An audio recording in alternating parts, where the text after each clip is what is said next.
And a good morning to all of you bookworms. Hello, early gang, and everybody else who is watching this after the live, the rewatch.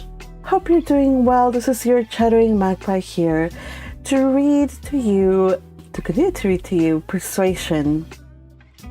It's been really hot in here. I am actually in my room. I don't have AC, so the windows are closed, so there's no outside sound, and it's getting a little hot. So if I perish midst live, then you will know. You will have front row seat view, or yeah, for the spectacle. Anyway, but weather aside, how are you all? I'm happy to see you guys here. We have Akihana, who was the very first one on the live chat. Welcome, Akihana. She claimed her spot first. So yes, you were the very first. Good job for you. We also have, Akihana also says, 1 a.m. yet again. I highly doubt I'll be persuaded to stay up late for this. There's, however, no need to persuade me from looking forward to watching the replay. You guys are so smart and so witty about using persuasion in your comments. Bravo. Says, although I must say, with how the first chapter was written, with how much screen time she got, you'd think Elizabeth was the MC, the main character, rather than Anne. Good point. You know, as I was thinking about this, you guys, I think last time somebody pointed out, oh, these are the names, Mary, Elizabeth, and they're like names from the Bronte girls. And yes, they were the Bronte girls, the Bennet girls from Pride and Prejudice. And yes, not Anne, but Mary and Elizabeth for sure were the names of the daughters of the Bennets. So they were pretty popular names. But I was just thinking about this, you guys. The book opens with their father opening up the sacred tome. So in this book, the baronetage, it's where all the aristocrats, their families, their family history are listed. So he liked to read his own entry. It's kind of like when you go and Google yourself, or maybe people don't Google themselves. I don't know. I Google myself, well, only as the chattering magpie sometimes, to see if there's any slanderous action going on. No, just kidding. No, but, or like when you look up if somebody has mentioned you in social media or whatever, it's a matter of vanity. So that satisfies his vanity quite a bit to read his name in that book. But remember, he is so into status. He is so into like, ooh, the peerage, oh, nobility, that he named his daughters after queens. Yes, I just, like, of course, again, classic names, but he definitely named them after queens. The first daughter was Britain's, of course, most famous queen, Elizabeth. And of course, that's his favorite daughter.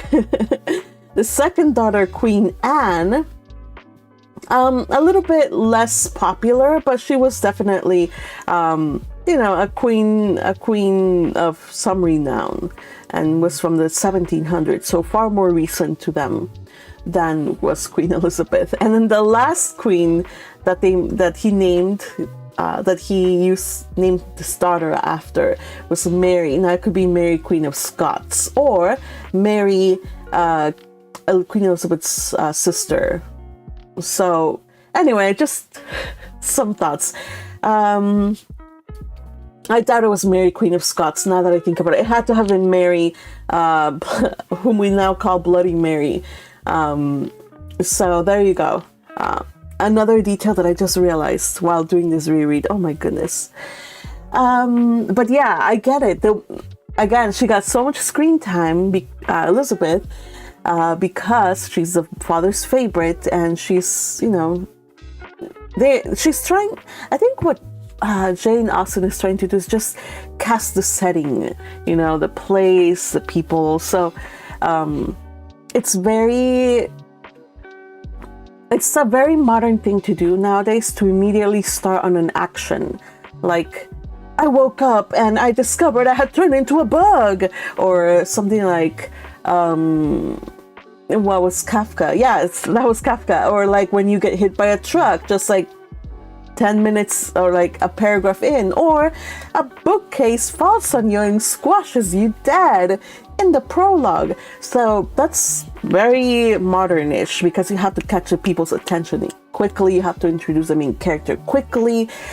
But in this style of writing, very expository, shows like what this world is like, who are the people that inhabit it. It gives a few hints as to like how the character fits in this world, but then afterwards just follows entirely just the character. So don't worry, we will get lots of Anne's screen time, believe me. All right, next we have Crusher, who said, one last minute early comment, go! Glad you got it, you were able to fit it in an hour before the live started. Good on you. Little Butterfly says, hello, hello. And Cat Asterisk says, I thought Elizabeth was the main character too. I thought it was only me. Nope, not you, not just you. Blockshot, hello, says, great. Now I have to persuade myself. I love it. You guys are using persuading so lovely. I have to persuade myself not to start with Bookworm to come here. How did my bad plan able weak schedule and end up even worse? Well, you know, I'm not gonna say anything, but I do say that this is only like an hour and a half of your time. I'm sure you can put down Bookworm, but if not, I really won't take it personally if you want to just read Bookworm all night long and you can watch the replay later. By the way, you guys, I think tomorrow, usually I do lives on Monday, Wednesday, Fridays. For this week, because Friday is absolutely jam-packed, I'm not gonna cancel the third reading. I'm gonna do it tomorrow. So that's the best I can do, you guys. Otherwise, I would have to postpone it for, I don't even know, Sunday? Let me know. Okay, what do you guys want? Do you guys rather have a Sunday or a Sunday chat, or or tomorrow? I'll start a poll. Let's see. I would have the next read on tomorrow, Thursday morning, Pacific, or Sunday, whenever is convenient to Magpie.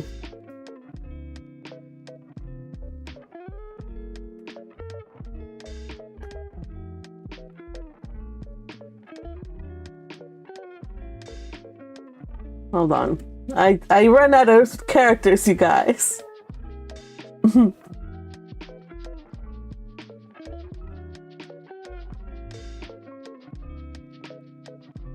Okay, starting the poll. I will look at the poll at the end of the read. It might just be like 5 votes, but those votes will dictate where we go, okay? All right, so vote. Do the things. Now let's get this started. Okay, so Blockshot says, yeah, and also thank you, Blockshot, for bringing it up. The latest volume of A Sense of a Bookworm just came out today, or at least midnight for me, yesterday. So it is part 5, volume 11. It's an excellent one. If you haven't read it, believe me, take it from a web novel reader and a pre-pub reader. It's really, really good. So do check it out. We did chit chats for every single one of those parts. So if you want to gush or talk or rage or whatever, just head on over there. You have your support group is there waiting for you already. So yeah, join us. Well, not join us, because just watch those replays, I suppose. And also we have Noodles Something's Kimchi says, hey, fellow bookworms. Happy to see you, Noodles. All right, you guys. So I think we are just about ready to get started with the read.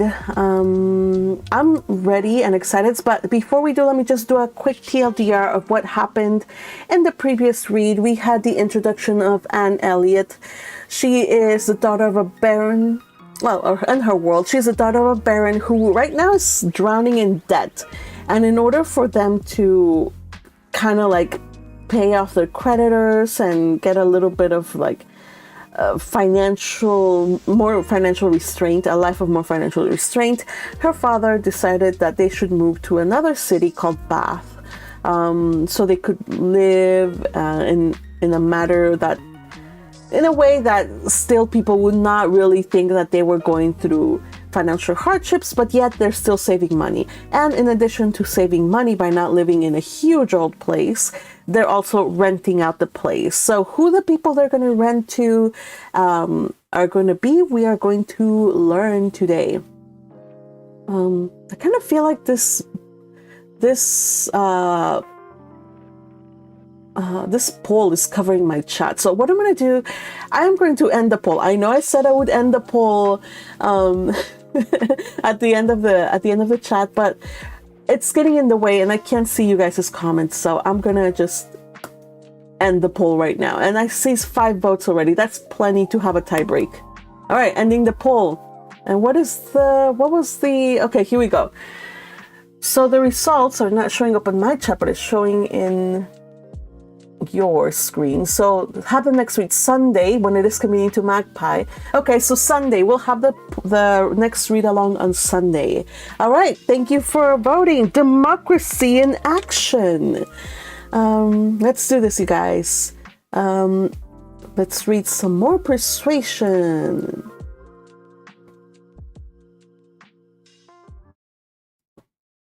All right, so the person that is going to really settle like the business of, being the intermediator between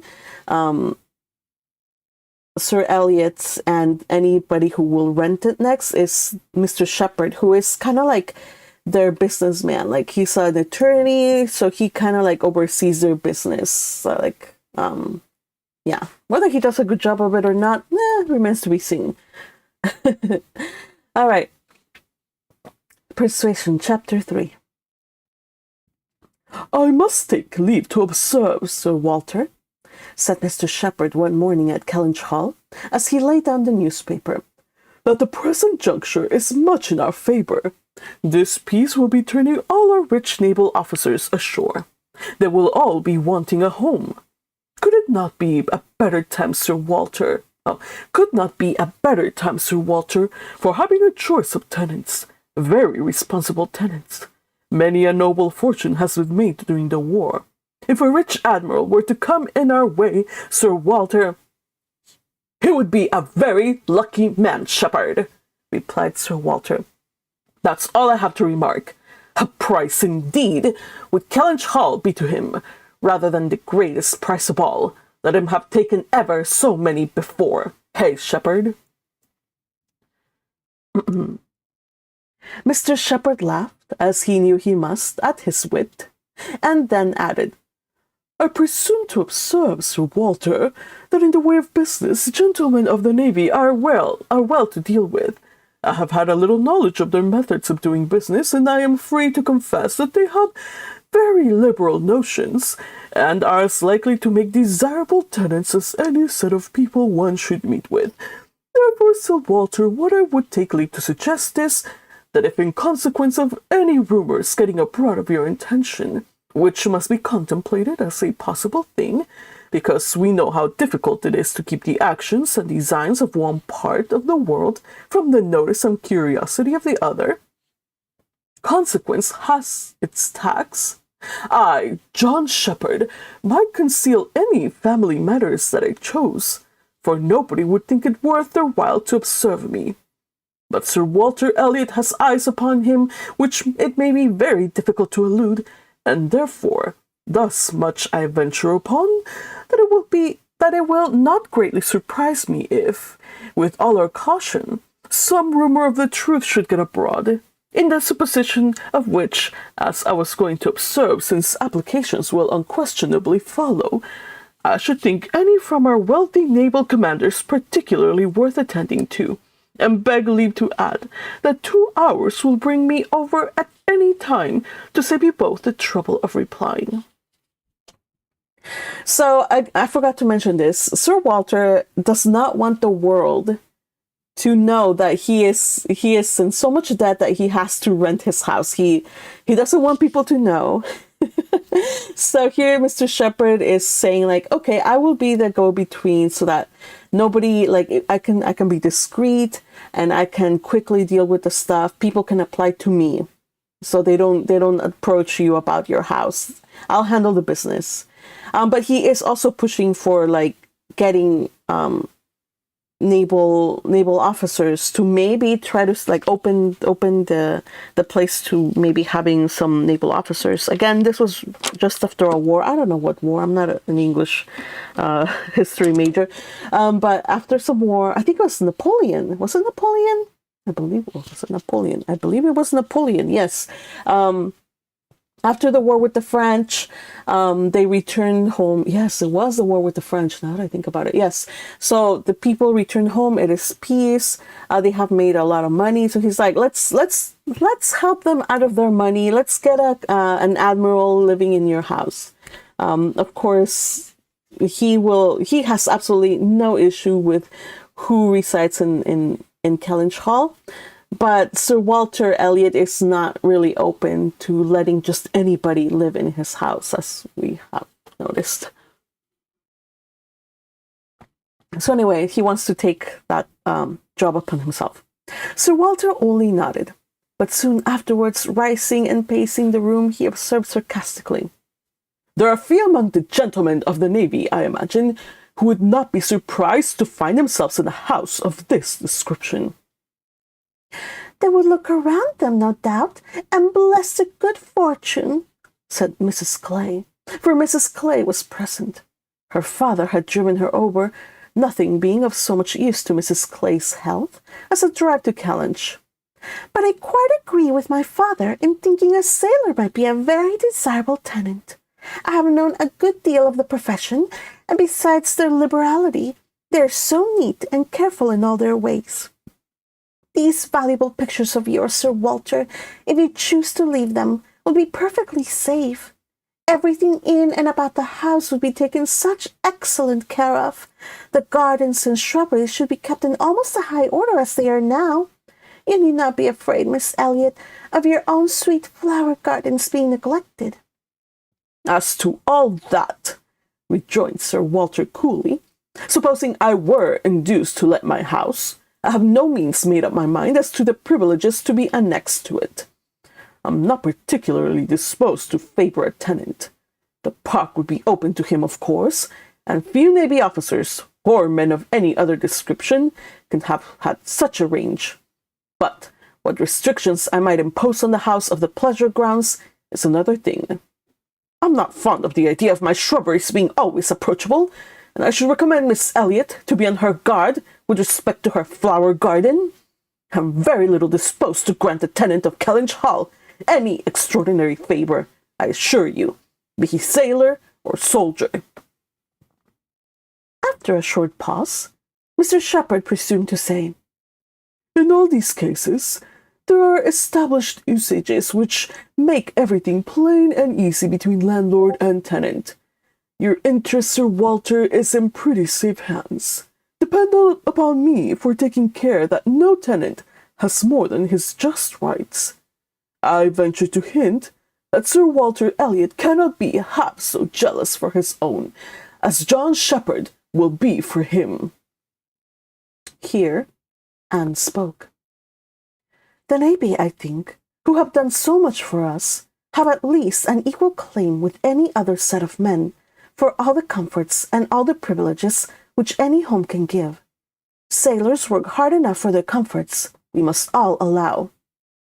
"Very true, very true. What Miss Anne says is very true," was Mr. Shepherd's rejoinder, and and this is his daughter, and "Oh, certainly," was his daughter's. But Sir Walter's remark was soon afterwards. The profession has its utility, but I should be sorry to see any friend of mine belonging to it. Indeed, was the reply, and with such a look of surprise. Yes, it is in 2 points offensive to me. I have 2 strong grounds of objection to it. First, as being the means of bringing persons of obscure birth into undue distinction, and raising men to honors which their fathers and grandfathers never dreamt of. And, secondly, as it cuts up a man's youth and vigor most horribly. A sailor grows old sooner than any other man. I have observed it all my life. A man is in greater danger in the Navy of being insulted by the rise of one whose his father might have disdained to speak to, and of becoming prematurely an object of disgust himself, than in any other line. One day last spring in town, I was in company with 2 men, striking instances of what I am talking of. Lord St. Ives, whose father we all know to have been a country curate, without bread to eat. I was to give place to Lord St. Ives and a certain Admiral Baldwin, the most deplorable-looking personage you can imagine, his face the color of mahogany, rough and rugged to the last degree, all lines and wrinkles, 9 grey hairs of a side, and nothing but a dab of powder atop. In the name of heaven, who is that old fellow? Said I to a friend of mine, who was standing near Sir Basil. This is Sir Basil Morley, name-dropping. Old fellow, cried Sir Basil, it is Admiral Baldwin. What do you take his age to be? 60, said I, or perhaps 62. 40, replied Sir Basil. 40 and no more. Picture yourselves my amazement. I shall not forget Admiral Baldwin. I never saw quite so wretched an example of what a seafaring life can do. But to a degree, I know it is the same with them all. They are all knocked about and exposed to every climate and every weather, till they are not fit to be seen. It is a pity they are not knocked on the head at once, before they reach Admiral Baldwin's age. Nay, Sir Walter, cried Mrs. Clay, this is being very severe indeed. Have a little mercy on the poor men. We are not all born to be handsome. The sea is no beautifier, certainly. Sailors do grow old betimes. I have often observed it. They soon lose the look of youth. But then, is it not the same with many other professions, perhaps most other? Soldiers in active service are not at all better off, and even in the quieter professions there is a toil and a labor of the mind, if not of the body, which seldom leaves a man's looks to the natural effect of time. The lawyer plods, quite careworn. The physician is up at all hours, and traveling in all weather. And even the clergyman— She stopped a moment to consider what might do for the clergyman.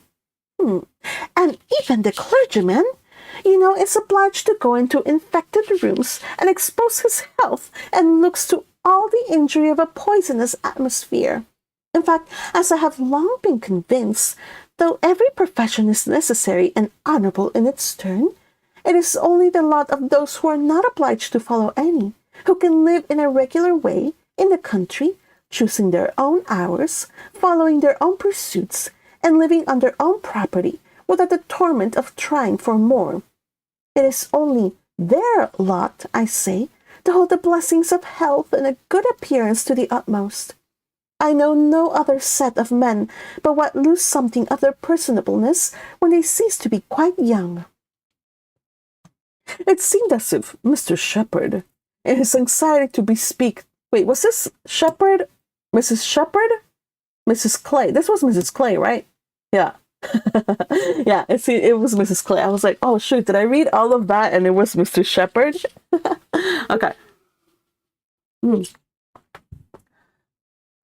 What do you guys think of her little speech, huh? It seemed as if Mr. Shepherd, in his anxiety to bespeak Sir Walter's goodwill towards a naval officer as tenant, had been gifted with foresight, For the very first application for the house was from an Admiral Croft, with whom he shortly afterwards fell into company in attending the quarter sessions at Taunton.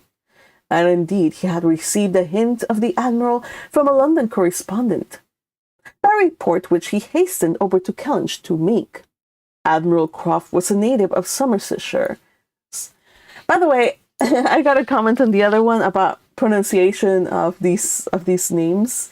I probably am going to butcher them. I know it's the English language and I should have mastery of it, but this is English language from the English people. So, Somersetshire.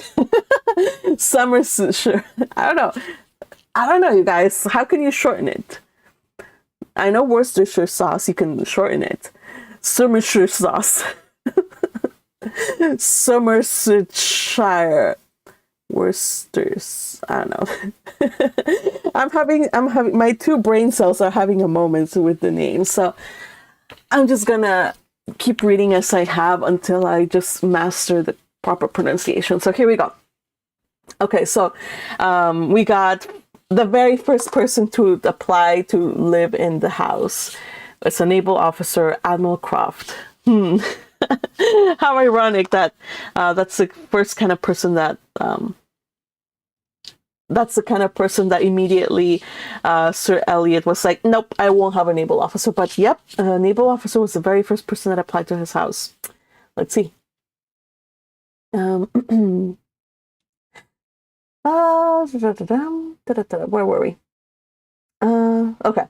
Admiral Croft was a native of Somersetshire, who, having acquired a very handsome fortune, was wishing to settle in his own country, and had come down to Taunton in order to look at some advertised places in that immediate neighbourhood, which, however, had not suited him.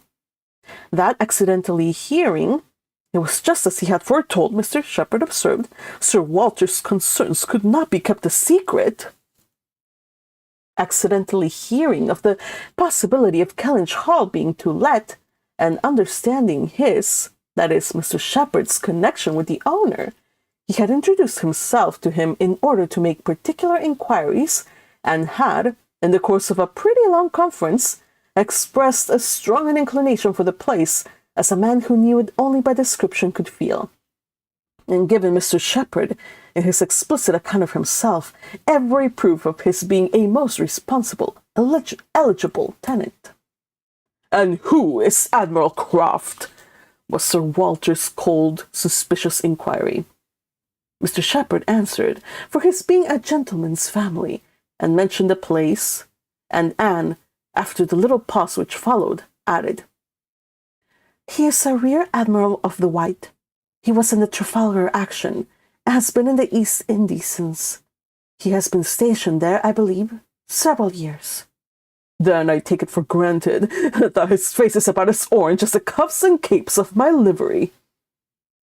Mr. Shepherd hastened to assure him that Admiral Croft was a very hale, hearty, and well-looking man, a little weather-beaten, to be sure, but not much, and quite a gentleman in all his notions and behaviour, not likely to make the smallest difficulty about terms, only wanted a comfortable home, and to get into it as soon as possible. He knew he must pay for his convenience, knew what rent a ready-furnished house of that consequence might fetch, should not have been surprised if Sir Walter had asked for more, had inquired about the manor, would be glad of the deputation, certainly, but made no great point of it. Said he sometimes took out a gun, but never killed. Quite the gentleman. Mr. Shepherd was eloquent on the subject, pointing out all the circumstances of the Admiral's family which made him particularly desirable as a tenant. He was a married man, and without children, the very state to be wished for. A house was never taken good care of, Mr. Shepherd observed, without a lady. He did not know whether furniture might not be in danger of suffering as much where there was no lady as where there were many children. A lady without a family was the very best preserver of furniture in the world. He had seen Mrs. Croft too. She was at Taunton with the Admiral, and had been present almost all the time they were talking the matter over. And a very well-spoken, genteel, shrewd lady she seemed to be, continued he. Asked more questions about the house and terms and taxes than the Admiral himself, and seemed more conversant with the business. And moreover, Sir Walter, I found she was not quite unconnected in this country, any more than her husband. That is to say, she is sister to a gentleman who did live amongst us once. She told me so herself, sister to a gentleman who lived a few years back at Monkford. Bless me, what was his name? Oh, at this moment I cannot recollect my name, though I cannot recollect his name, though I have heard it so lately. Penelope, my dear, can you help me to the name of the gentleman who lived at Monkford, Mrs. Croft's brother? But Mrs. Clay was talking so eagerly with Miss Elliot that she did not hear the appeal. I have no conception whom you can mean, Shepherd. I remember no gentleman resident at Monkford since the time of old Governor Trent. Bless me, how very odd! I shall forget my own name soon, I suppose, a name that I am so very well acquainted with. Knew the gentleman so well by sight. Seen him 100 times. Came to consult me once, I remember, about a trespass of one of his neighbors. Farmer's man breaking into his orchard, a wall torn down, apples stolen, caught in the fact, and afterwards, contrary to my judgment, submitted to an amicable compromise. Very odd indeed. After waiting another moment, You mean Mr. Wentworth, I suppose? Said Anne. Mr. Shepherd was all gratitude. Wentworth was the name. Mr. Wentworth was the very man. He had the curacy of Monkford, you know, Sir Walter, some time back, for 2 or 3 years. Came there about the year 5, I take it. You remember him, I am sure. Wentworth. Oh. Ah, yeah, Mr. Wentworth, the curate of Monkford. You misled me by the term gentleman. I thought you were speaking of some man of property. Mr. Wentworth was nobody, I remember. Quite unconnected. Nothing to do with the Strafford family. One wonders how the names of many of our nobility become so common. As Mr. Shepherd received that disconnection of the Crofts did them no service with Sir Walter, he mentioned it no more, returning with all his zeal to dwell on the circumstances more indisputably in their favour. Their age and number and fortune, the high idea they had formed of Kellynch Hall, and extreme solicitude for the advantage of renting it, making it appear as if they ranked nothing beyond the happiness of being the tenants of Sir Walter Elliot. An extraordinary taste, certainly, could they have been supposed in the secret of Sir Walter's estimate of the dues of a tenant. It succeeded, however, and though Sir Walter must ever look with an evil eye on anyone intending to inhabit that house, and think of them infinitely too well off in being permitted to rent it on the highest terms, he was talked into allowing Mr. Shepherd to proceed in the treaty, and authorizing him to wait on Admiral Croft, who still remained at Taunton, and fix a day for the house being seen. Sir Walter was not very wise, but still he had experience enough of the world to feel that a more unobjectionable tenant in all essentials than Admiral Croft, bid fair to be, could hardly offer. So far went his understanding, and his vanity supplied a little additional soothing in the Admiral's situation in life, which was just high enough and not too high.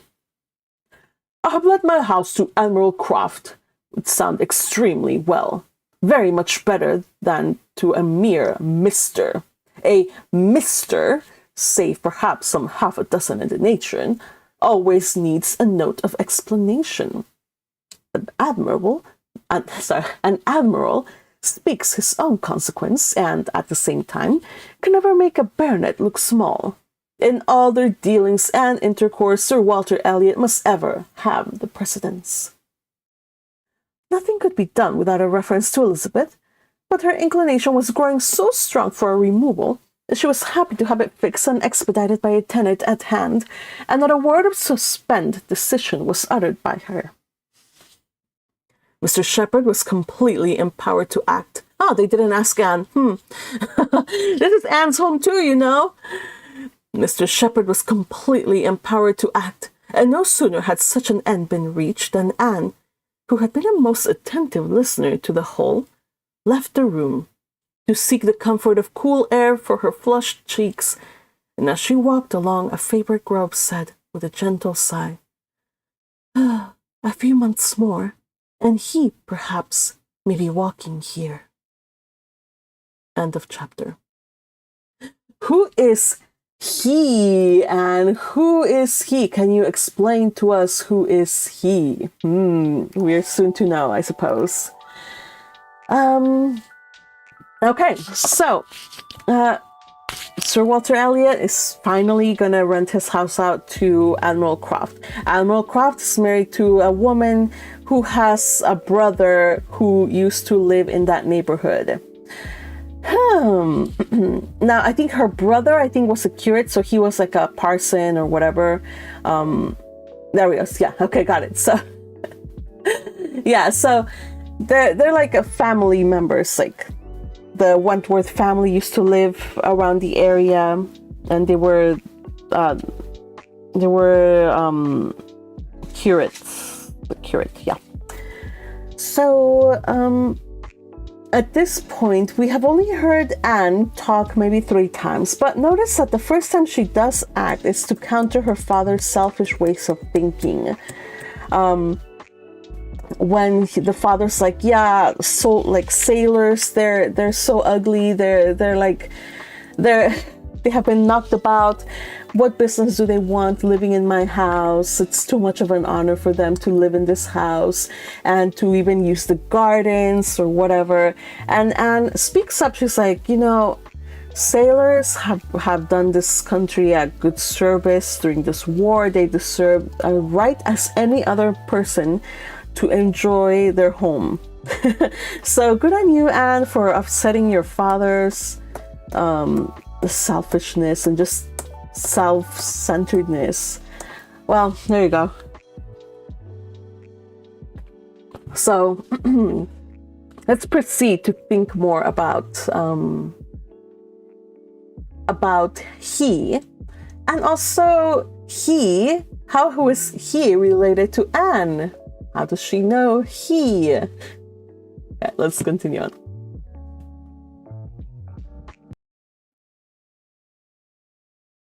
He was not Mr. Wentworth, the former curate of Monkford, however suspicious appearances may be, but a Captain Frederick Wentworth, his brother, who being made commander in consequence of the action off St. Domingo, and not immediately employed, had come into Somersetshire in the summer of 1806, and having no parent living, found a home for half a year at Monkford.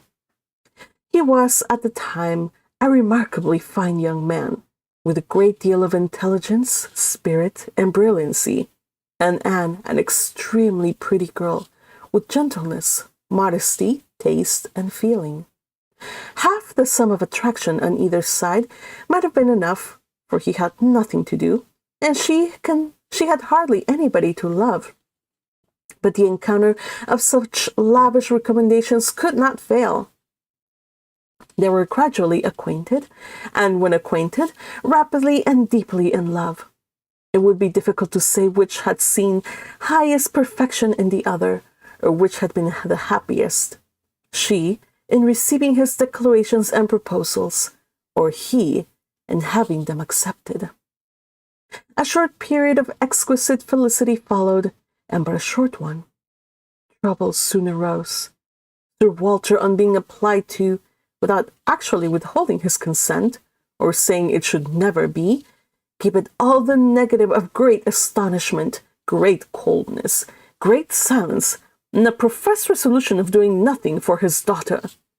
He thought it a very degrading alliance, and Lady Russell, though with more tempered and pardonable pride, received it as a most unfortunate one.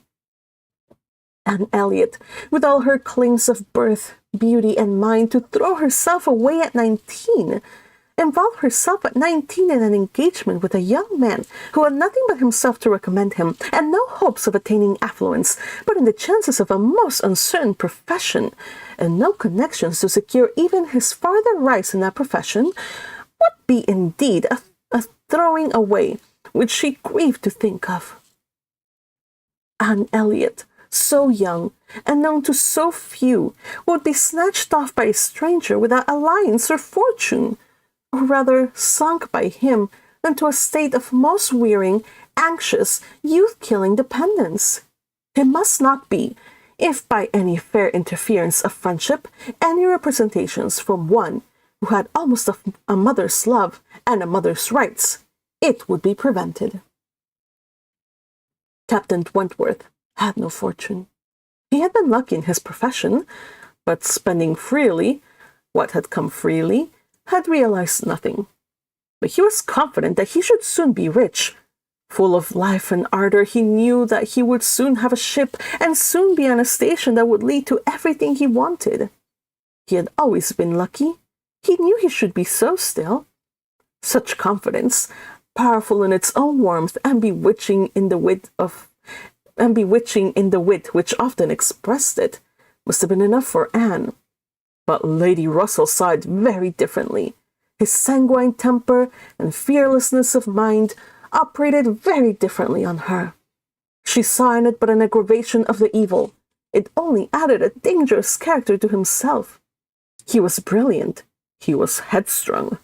Lady Russell had little taste for wit, and of anything approaching to imprudence, a horror.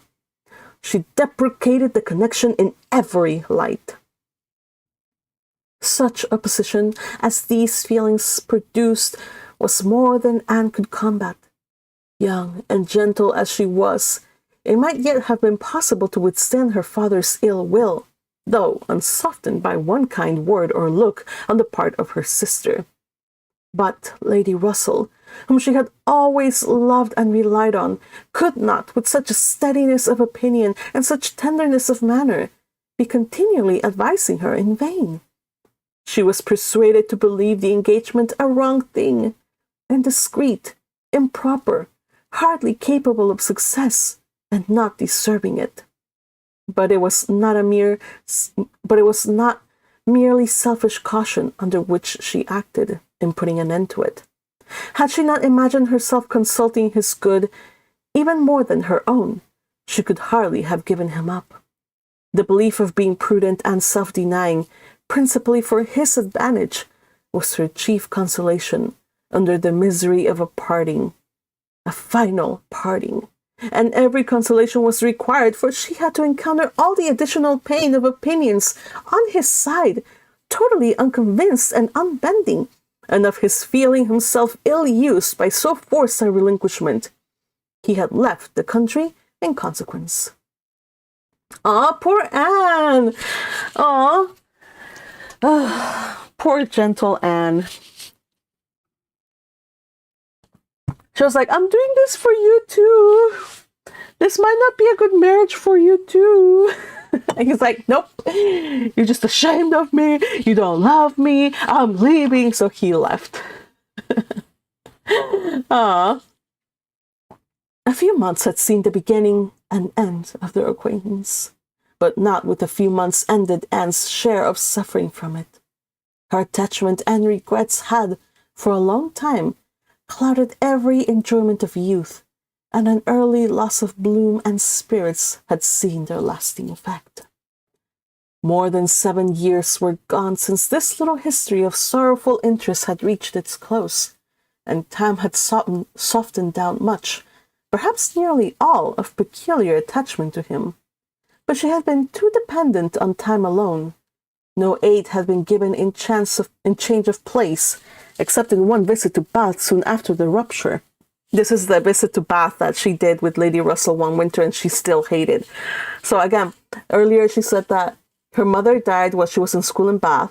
That's why she hates it, and also because she spent one unhappy winter later on with Lady Russell. And this was because she had just broken up with Wentworth, so she was still heartbroken. She was still, feeling all the feels. That's why she hates Bath. Wouldn't you have these bad associations? So again, they say like time like time heals all wounds, but it really sucks for Anne because she lives in like she doesn't know people. She's not allowed to. She's not taken to London to have new friends, meet new society. So she's just left on her own to just, you know, fester on her own heartache and loss and regret, I guess, if she feels regret. So it sucks. Like 7 years, like if you're still hung up on somebody after 7 years, it's because you haven't seen enough people. And that's exactly Anne's problem. She hasn't, her life is too sedentary, too static, unfortunately. And for the most part, it says that her feelings for him have almost gone away, but it's still like regret that's in her heart. Anyway, let's see. Okay. More than 7 years were gone since this little history of sorrowful interest had reached its close, and Tam had softened down much, perhaps nearly all of peculiar attachment to him. But she had been too dependent on Tam alone. No aid had been given in change of place, or in any novelty or enlargement of society. No one had ever come within the Kellynch circle who could bear comparison with Frederick Wentworth as he stood in her memory.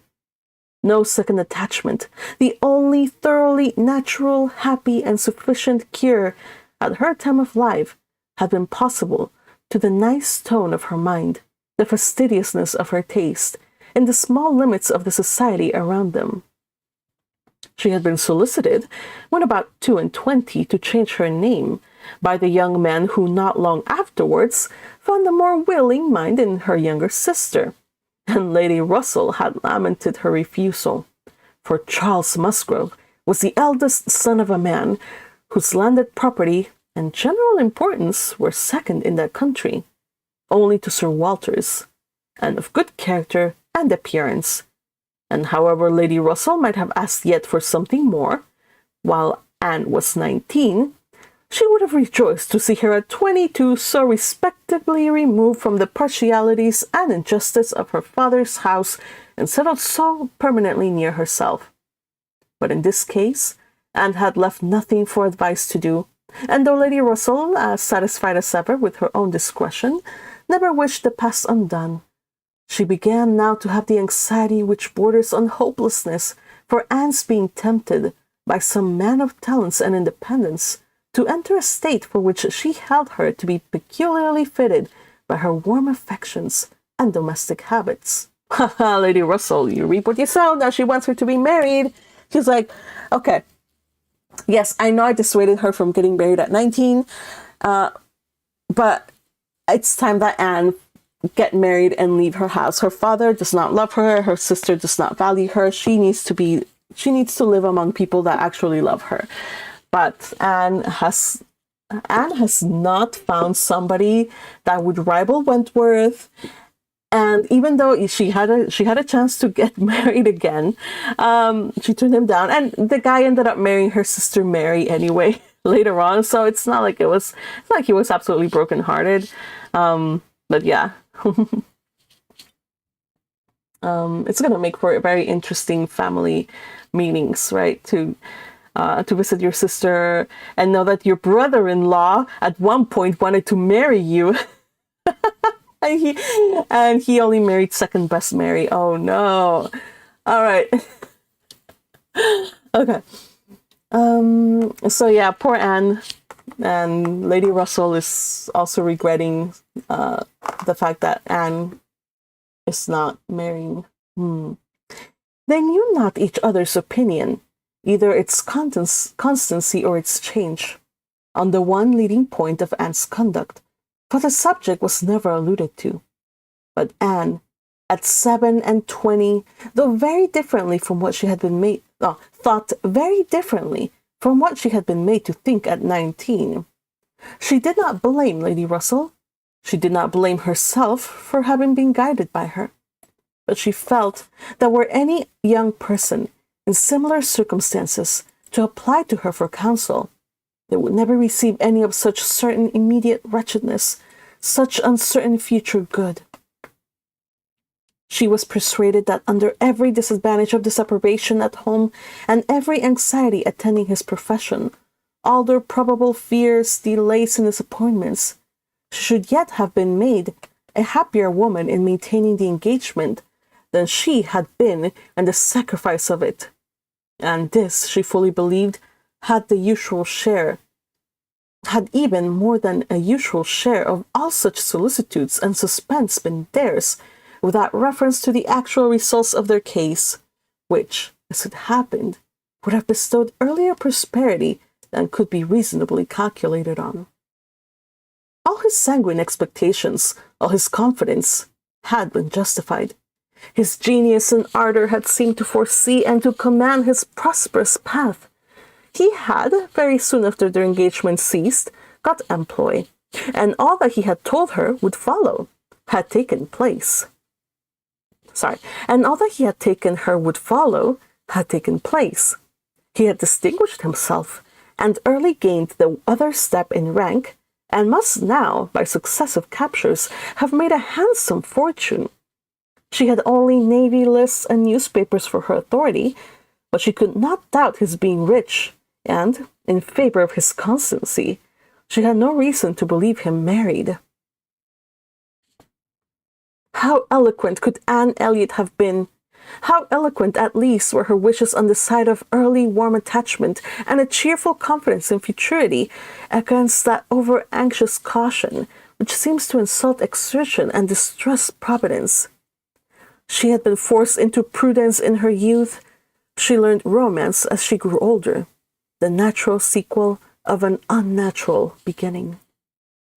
With all these circumstances, recollections, and feelings, she could not hear that Captain Wentworth's sister was likely to live at Kellynch without a revival of former pain, and many a stroll and many a sigh were necessary to dispel the agitation of the idea.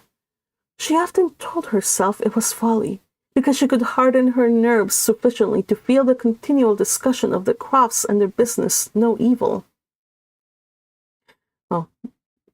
Hold on, so I think I misread it. She often told herself it was folly before she could harden her nerves sufficiently to feel the continual discussion of the Crofts and their business no evil.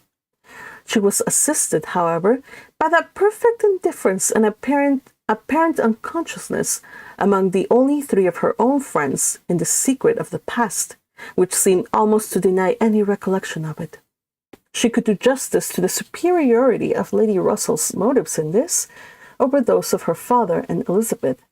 She could honor all the better feelings of her calmness, but the general air of oblivion among them was highly important from whatever it sprung, and in the event of Admiral Croft's really taking at Kellynch Hall, she rejoiced anew over the conviction which had always been most grateful to her, of the past being known to those three only among her connections, by whom no syllable, she believed, would ever be whispered, and in the trust that amongst this, the brother only with whom he had been residing had received any information of their short-lived engagement. That brother had long been removed from the country, and being a sensible man, and moreover a single man at the time, she had a fond dependence on no human creature's having heard of it from him. The sister, Mrs. Croft, had been out of England, accompanying her husband on a foreign station, and her own sister Mary had been at school while it all occurred, and never admitted by pride of some, and the delicacy of others, to the smallest knowledge of it afterwards. With these supports, she hoped that the acquaintance between herself and the Crofts, which, with Lady Russell, still resident at Kellynch, and Mary fixed only 3 miles off, must be anticipated, need not involve any particular awkwardness. End of chapter. So, long to paraphrase, Anne still has, the mention of his name still brings her oh my goodness. Shock gasp. She still harbors feelings for him. So when she hears that his sister and his sister's husband are gonna live in her house, she's well, at least only a very few number of people knew about my engagement, so there's not going to be any awkwardness when I meet these people, because first of all, my dad and Elizabeth and Sir Elliot, they knew of the engagement, right? But they deemed it as something like so transitory, so inconsequential, that they probably are not even going to mention it ever in the conversation.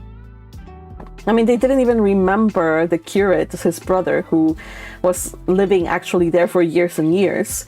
So they're not really gonna bother to remember that he had a brother that came to live with him for a time and who fell in love and asked Anne to marry him. I mean, it's Anne. They don't care about Anne. Oh my gosh. And then Lady Russell, she is, wise and delicate enough to not bring it up during conversation. So nobody really will know about it. So she's like, well, at least if I ever meet the sister or whatever, like, nobody will know. There will be no awkwardness. So I guess that's small consolation, honestly. And I don't know. I don't think we will see the brother come in. Right? Like, there's no reason why a brother could not visit his sister, right? Like, he has other stuff to do, right? He's not gonna go and visit his sister and accidentally bump into Anne, right? That could never happen. That's only nah. All right, peeps. So that was the second chapter. I think I'm going to end here.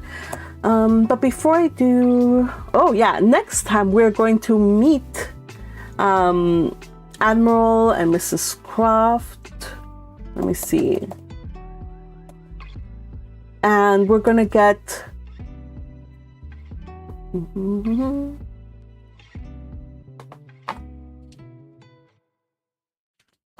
No, we're not gonna meet them. We're gonna get the family moves out of the house, and we meet some new people. Yeah, so we're gonna meet some other people in the neighborhood before, yeah. So don't miss out. I'm gonna just finish reading some of the comments you guys did while I was reading. Noodle Dumplings Kimchi says, I was persuaded to pop in the middle of cleaning toilets. Oh boy. I hope you enjoyed cleaning the toilets while listening to this read along. I'm glad I could be of service to you.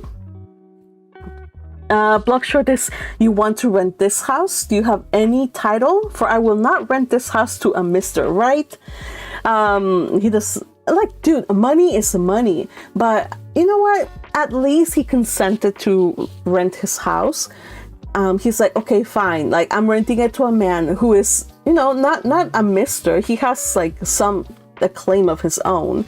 But still, even though he's an admiral in the Navy, he's never gonna outrank me. I am a baronet. So he's like, okay, fine. I'll condescend to let this admiral live in my house. What a jerk. Jeez, he's such an, oh gosh. Yeah, I hear you. Little something Kimchi says, I think the word you want is pompous. Yes, so pompous and self-absorbed. Yeah.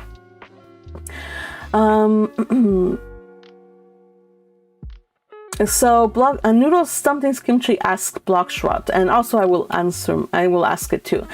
It doesn't make sense. Wouldn't a man of title wouldn't have a need for renting a house, but to simply buy or build a home within the area needed. So yeah, people with titles, they had their own land. Why would they be renting or leasing? So the only other way that I think a person with a title would want to rent a country house was, so let's say you're a duke, right?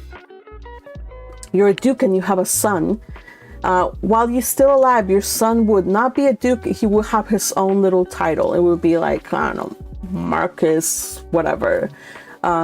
So then the son, probably he will be like, well, it's still too early for me to live and have my own house. Like, it's still too early for me to live in the family house and run it as I want to do. Because, my father's still alive, he's still the Duke or whatever. So I'm just gonna go and rent my own country estate so that I can go and relax and invite my friends over. My wife can run the house. And then once, once my father dies, we could move out of this rented house back into like my family home. So that's like one of the only ways, one of the ways, not the only ways. There's other ways that you could. One of the ways you could have a person with a title rent a house. So Noodle Something's Kimchi says, for all his pompous ways, he's in severe need of a frontal lobe. Bit of a smooth brain there. Yeah, unfortunately. See, he's been a big fish in a little pond all this time. So, yeah. That he's acting like he's a big shot, but the world is a big place, my dude, and you're just a little baronet. Like, honestly, a baronet, it's ridiculous because Austen chose a rank that's, it's still aristocratic, but it's not like, oh my gosh, you cannot like it's incredibly superior. No, it's a baronet. A baronet was still small beans when it comes to, it's like a lay noble, you guys. He's a lay noble, like somebody pointed out last stream. He's still a lay noble. If you want to be like really like be somebody, you would have like in the med noble section, you have to be like a count, a viscount.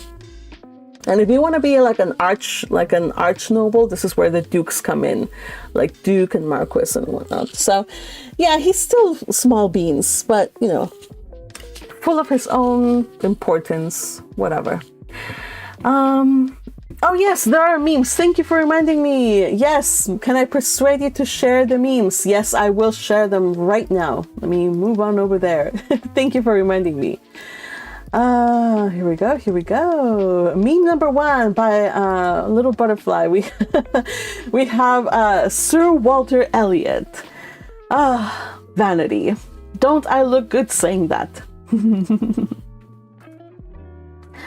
And we also have Elizabeth Elliot's solution to money issues. And I can't believe that she's having trouble even picking out, but that's Elizabeth. She is like her father. She's so pompous, self-absorbed, and selfish that she would rather stop giving money to charity, not redecorate a room, and not give Anne her birthday present that year, rather than not spend on herself on frivolity. So yeah, this is a beautiful family. Can you guys appreciate why Lady Russell is like, please, like, I really need Anne to find somebody to marry, because in this house nobody appreciates her. And while again, Lady Russell, she doesn't regret giving this advice, she still regrets the fact that Anne, as a result, is still single and is not mingling, is not ready to mingle. Or if she is, she doesn't have the opportunity, because again, her father every spring takes Elizabeth and leaves Anne behind when Anne should also be going to London for bigger society to meet other people. Poor Anne. I wonder how many times we're going to be saying poor Anne in the whole course of this book, you guys. I think I already said it like 5 times today. Alright, everybody. Today's reading was super fun. I hope you enjoy it. I will see you then on Sunday. You guys voted for Sunday, so be on the lookout on X for the announcement of when this live stream will be scheduled. I'll try to not make it too early. Well, it doesn't matter because you guys are from all over, are scattered to the ends of the earth, so it doesn't matter if it's at a good time for you guys, because it's going to be at a bad time for somebody either way. Crusher says, if you think about it, the most classic books like these are about God, love, death, or transformation. Yes. And especially, well, let me see, Jane Austen was more concerned about society and commentary on society.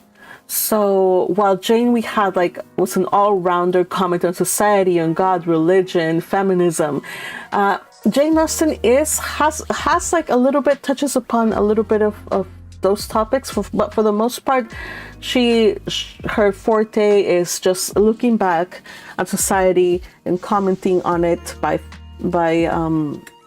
sharing a story about a person. And you will find this with Pride and Prejudice, which is considered, at least by me, which I consider to be one of the first rom-coms ever written.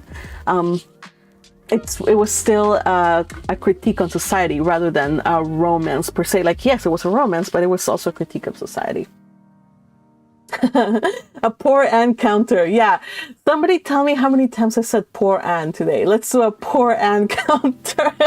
Yes. Yes, let's do a poor Anne counter. If anybody listening to it wants to start a counter, I can't count, unfortunately, but next time, you guys, when I go live, let's see how many times Magpie just says poor Anne. Noodles and Kimchi says, I think we should thank Jane Austen because we get to see a peek at how people lived. And yeah, most of her stories are about gentry, are about people in higher class. So remember, you guys, when we started reading, I think it was Jane Eyre, I explained about gentry, aristocracy, and the common run, you know. So Jane Austen was not an aristocrat. Her family did not have a title, but she was considered part of the gentry.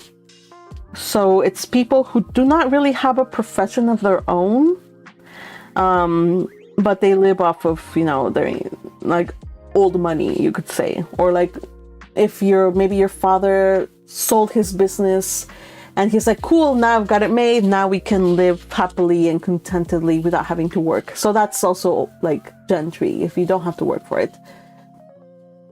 Could be old money or new money. And I think the curates, so the parsons, curates, priests, whatever, those who work for the church also fall in this category.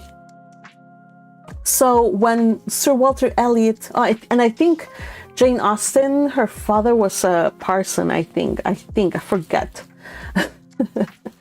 I know Charlotte Bronte's father was a parson. I forget about Jane Austen though.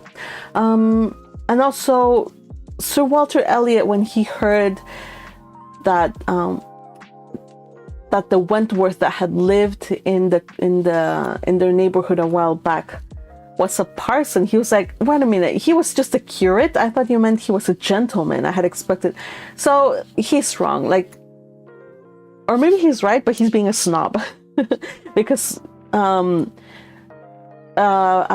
usually a parson was still somebody it was somebody you didn't sneeze at. Like a man who was in the gentry would be okay with having his daughter marry a parson, because they're not like working for their living. They're like in that gray area between working for your living and also not, and also living in the gentry. So it's a gray area, but according to Sir Walter Elliot, a parson is not part of the gentry, not a gentleman. They're just the common run.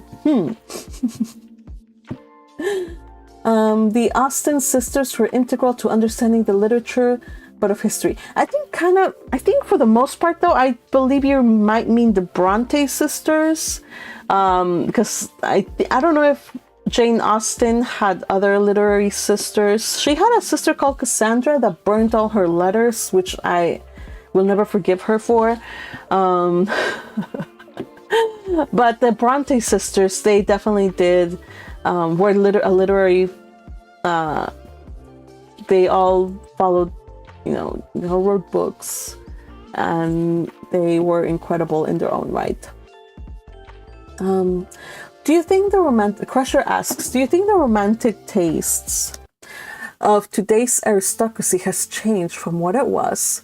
Are powerful women of today willing to marry down? To marry down. if maybe they can marry down if the person they're marrying is rich enough to help them continue their lifestyle. This is just a general like way of thinking, because there's people who are going to be like, I will sacrifice everything I have for love. I don't mind if you are living as a veterinarian in the country. I will love you and I will live with you forever and ever. And I will no longer be the daughter of a baron. I mean, that's a fairy tale like story, and I'm sure there's people who love and feel that way, but I don't know. I'm not very versed on aristocracy of today. I would have to, if anybody here is listening from like over on the other side of the pond, if you could tell us how society works over there, because as far as I know, I think they still place quite a bit of emphasis on ranks and stuff, because ranks and nobility is still as much alive now as it was back then over there in England. So, but yeah, for sure, people do and can marry down, as long as you're willing to pay the price for it. It really is. Noodle Dumplings Kimchi says, I think so, since my sister definitely married down. All that matters though is that you're happy and that you are willing to accept whatever, because you know that you have made the right match, you married the right person. There's no perfect person in the world, but you married a person that you can live life with, do life with, and that you are going to be happy, or at least that when there's times when it's difficult and there's stressful and there's troubles ahead, you can both weather stormy days, because you trust each other, you respect each other, and you're not going to run for it in sickness or in poverty. You're going to stick by your partner's side. And that's whether you marry down or you marry somebody of your same class. That goes the same. Anyway, before I start on before I start my TED Talk on marriage partners and stuff like that, I'm going to end it here. I haven't eaten breakfast, so I'm just going to go and have some brunch. You guys, it was a pleasure reading with you today. Next Sunday, we will read Be on the Lookout. I will try my best to announce it early on so that it doesn't catch you by surprise, okay? And we will start the Poor Anne counter next reading. Somebody has to help me with the Poor Anne counter. All right, everybody, take care. I hope you have a wonderful rest of your day and week. We'll see you on Sunday. Bye-bye.